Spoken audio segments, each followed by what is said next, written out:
Hi, everyone. This is Rosemary. Welcome tonight to the Healer's Journey free webinar. I hope I get to record the whole thing. It looks like my storage is almost full, but we'll see what we can do. Working with animal guides and teachers. If you are just joining us now, welcome. You can mute your line by pressing *6. And please join in, especially at the end when we have free time to talk.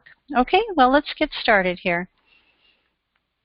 And by the way, that picture that you see on your screen is a golden eagle. His name is Aztec, and he lives in Salem, Oregon, at a wildlife refuge. If you would like to know more, just reach out to me and I'll connect you with a person who takes care of Aztec, and you can find out more about Aztec.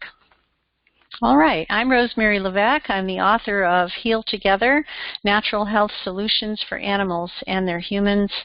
And I'm also a Reiki Master, Shaman, Psychic Intuitive, and Certified Vibrational Sound Master Teacher. So in regards to animal guides, we want to consider, first of all, who are they? Who are these animal guides? Well, the animal guides appear to us in many ways. And first of all, let me just give you a list as I have it here, and we'll go into more depth on who these animal guides are. These animal guides are ones that are in our awareness. They're ones we meet. They're ones in our care. They're ones in our dreams, and they are also mythical animal guides.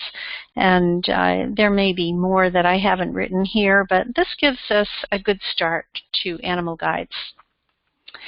So the ones in our awareness.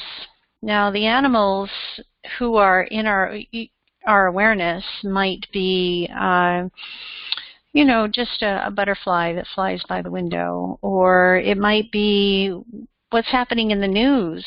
Lately, there's been a lot of conversation around wolves in the news, and wolves are animal guides. We can learn a lot about the behavior of wolves, their characteristics, the way they are around each other and toward each other, and how they live in the world.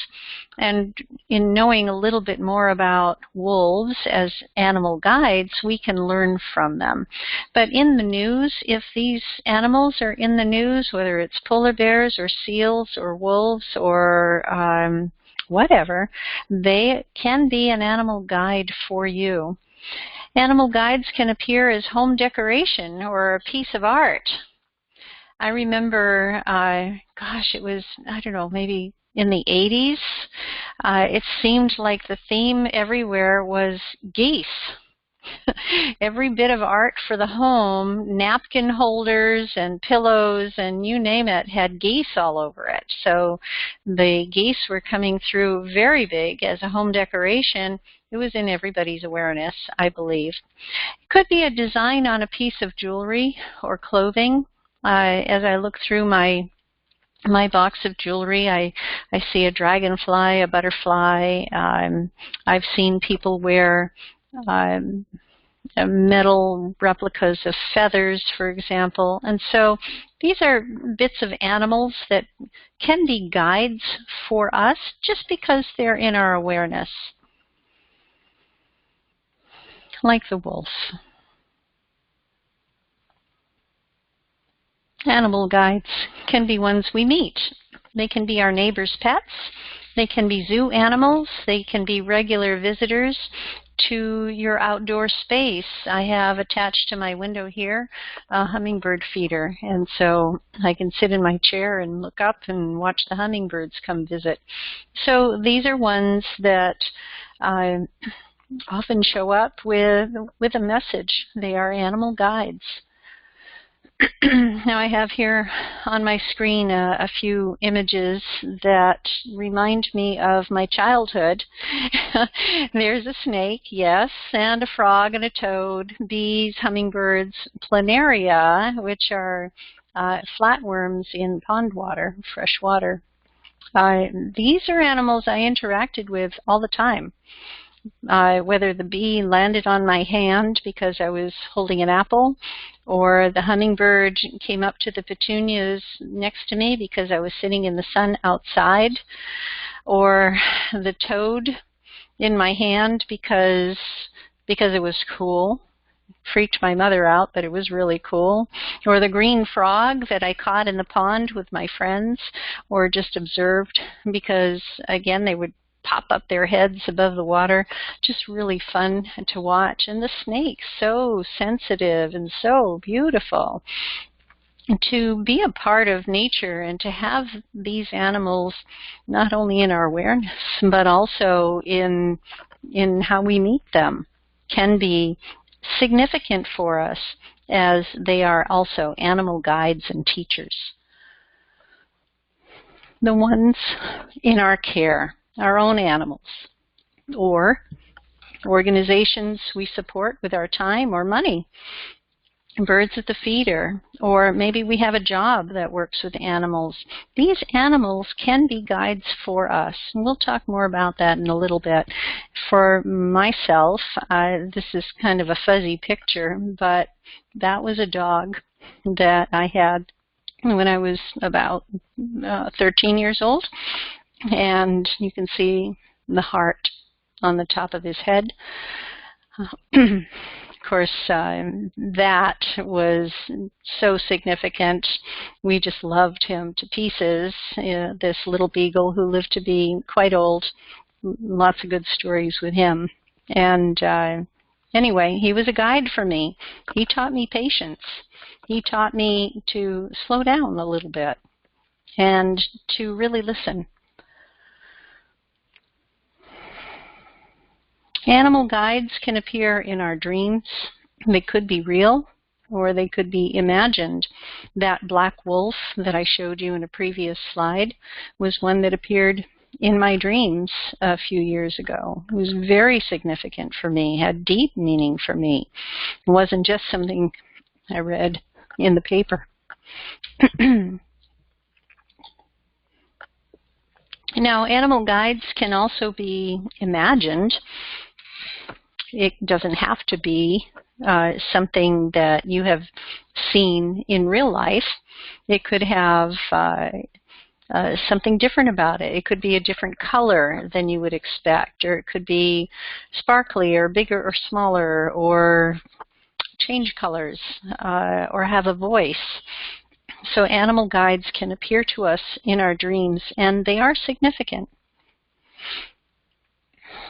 This is a picture of a golden eagle that I've shown in a previous webinar, and I put it in here because golden eagle is significant for me. I work with golden eagle quite a bit in my shamanic journeys and in my healing sessions, and my golden eagle does fly.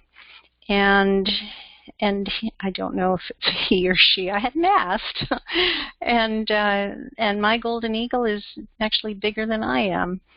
Very powerful creature. I can learn so much from golden eagle.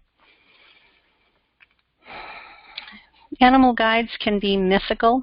They can be dragons or serpents. They can be larger than life. They can be similar, yet different to the ones we know.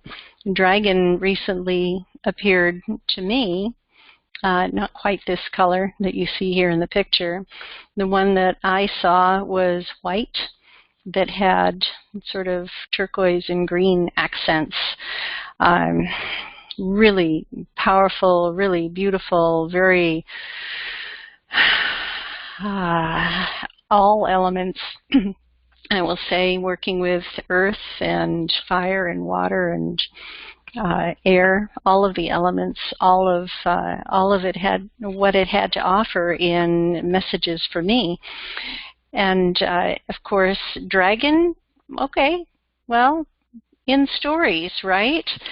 But maybe not so much in your awareness. Well, maybe dragon is in your awareness. If you meditate, if you dream, if you write about it, if you ask, then dragon can work with you, if that's something that you want. And if not, then maybe you're more comfortable working with another type of animal. Let's talk more about that. So here's Aztec, again, who was on our cover of our webinar today. Aztec is such a beautiful bird, so intelligent. And you might ask, how can a bird like this be a guide for you, even if you've never met this bird? Even if you've never met a dragon, even if you've never met a wolf, can the animal still be a guide for you?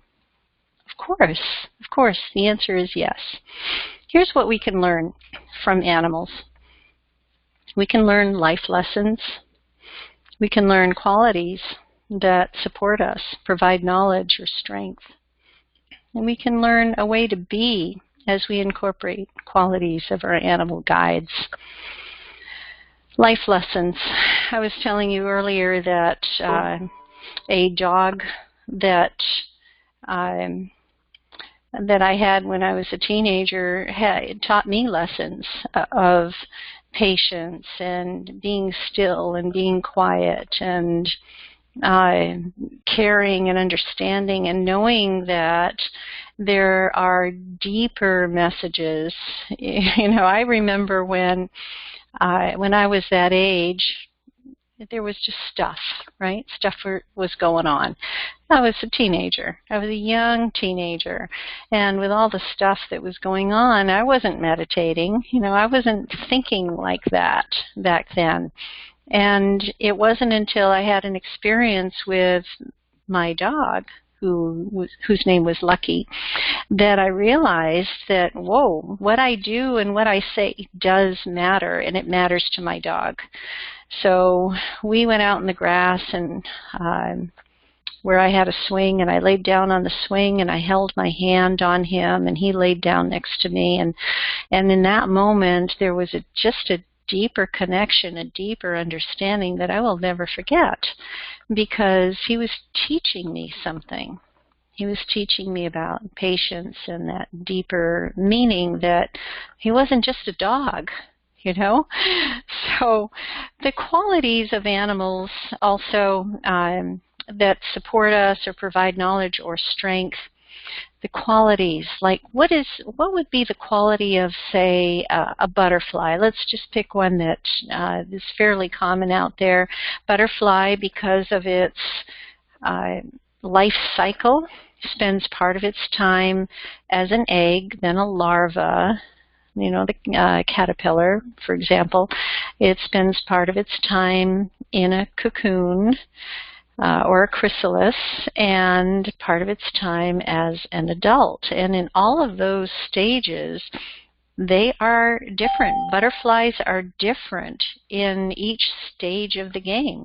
There's the nourishing part, the ravenous eating part, the growing part, where it multiplies its size and weight very rapidly, and then the complete surrender that the butterfly does in turning to mush when it is in that cocoon. It has to give up who it is to become something else.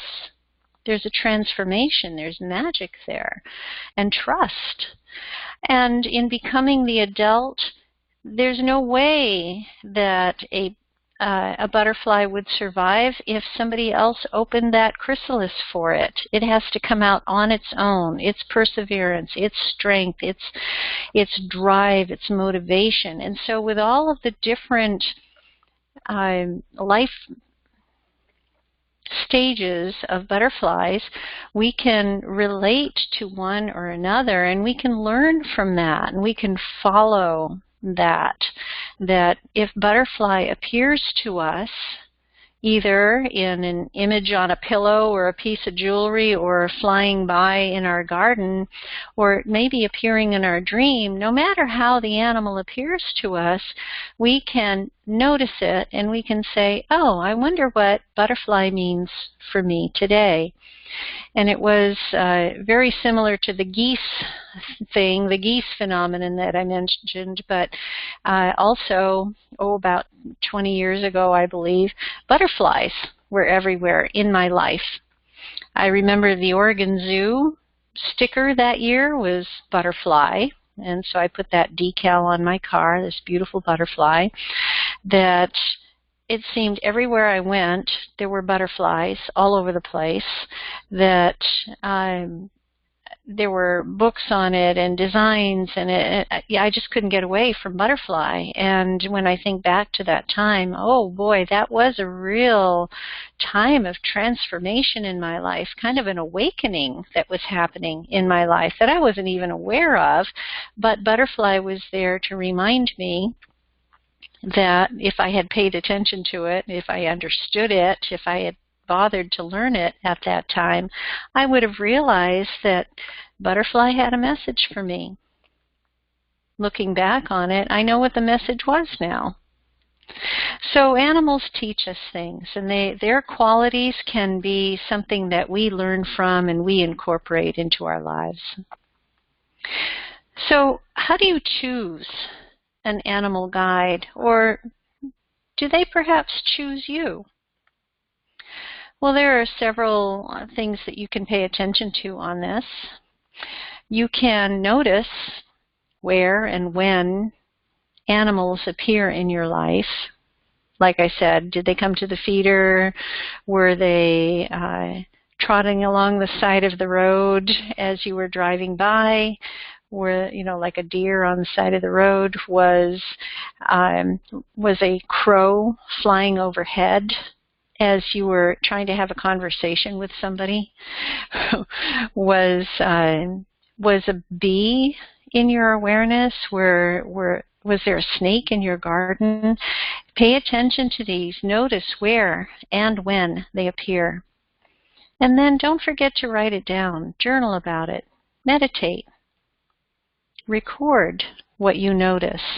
You may look back on what you've written or recorded in some way and say, oh, yeah, I remember that time. That's right about the time that this was happening in my life. And you can perhaps then make a connection or a correlation as to how that animal guide may have supported you during that time. Honor and trust the message that you are getting or the guide who appears. There was one time, about a year or so ago, when somebody had posted on a message on Facebook about a snake that was in her pool house and how she just freaked out that there was a snake. And my response was, oh, how interesting that snake appeared to you at this time. Perhaps this is a good time for you to reflect on how what snake means to you. And the message I got back was not very good. It wasn't very nice, because that person was very religious and very sensitive to what snake meant in religion. And she said she looked it up, and snake was evil, and snake was representative of Satan, and she didn't really like that I was sharing this little bit of animal guide wisdom with her.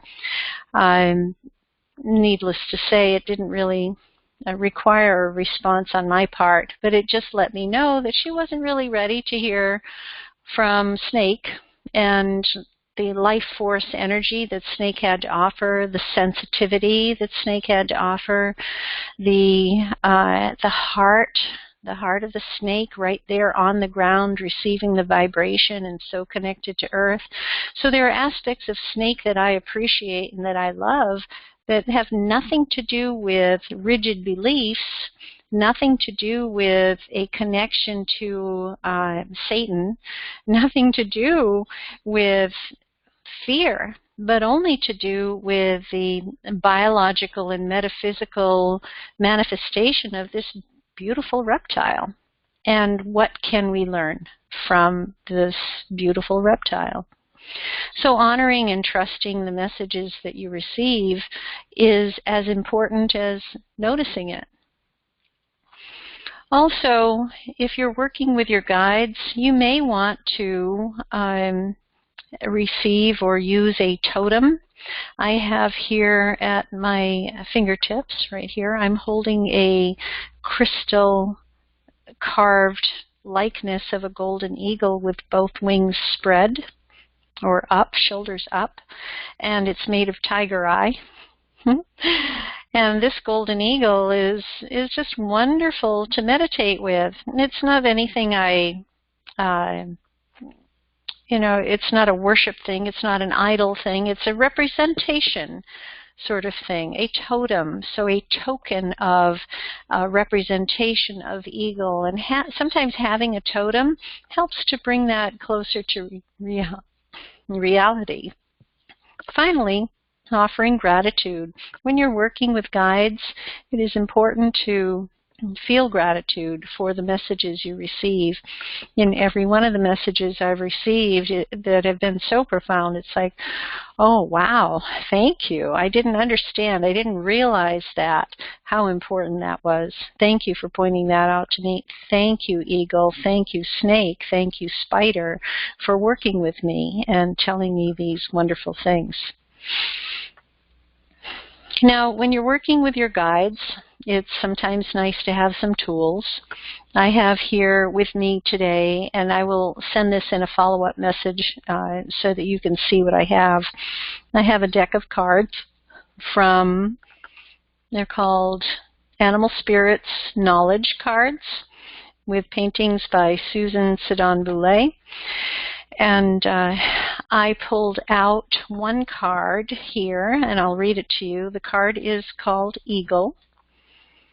The symbology is power, creation, illumination, and exploration.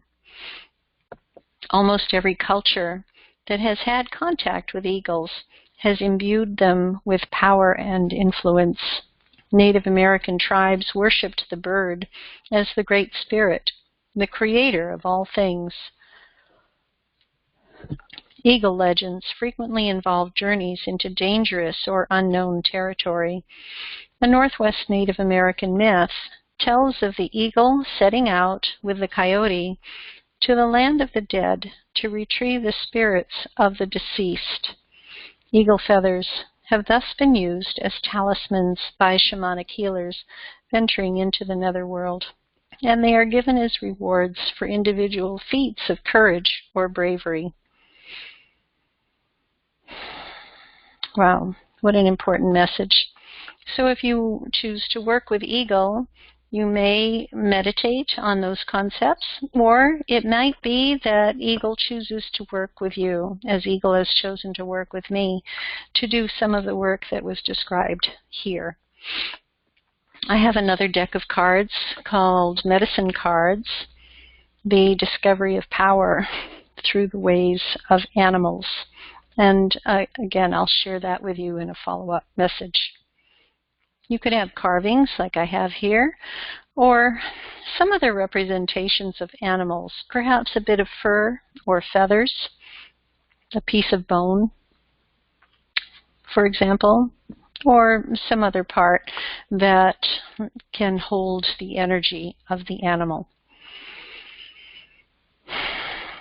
Now, I don't want to leave you hanging, but working with animal guides is one of my passions, and I love to have workshops on this. We actually incorporate working with animal guides into our Illumination Healing series on illuminatedhealer.com. So you can learn more about working with animals alongside us, or you can set out on your own and read, discover, meditate, or notice where animals are in your life. Please join us for classes. You can also come for a private session, a reading, or a distance session, and I can be reached at secondnaturehealing.com. Thank you so much for being here, and would love to hear from you and know how animals are appearing in your life. Take care and have a wonderful evening. Bye-bye.